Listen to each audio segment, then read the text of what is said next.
This is Catherine from the QuickBooks team. Books Close is a feature in Intuit Accountant Suite that helps firms track and complete their monthly close process in one place.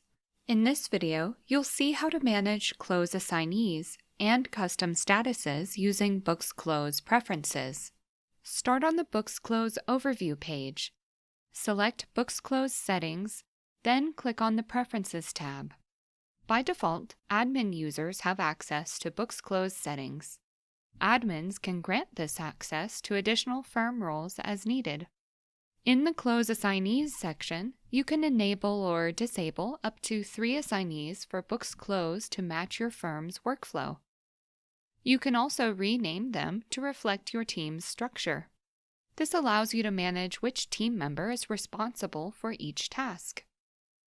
Next, in the Close Status section, you can manage the statuses used for closes. This helps you track progress using the steps your firm actually follows, instead of a generic set of statuses. Here you can add, reorder, and remove up to 20 statuses, so your team can consistently update where a close stands, like when you're waiting on the client or when work is blocked.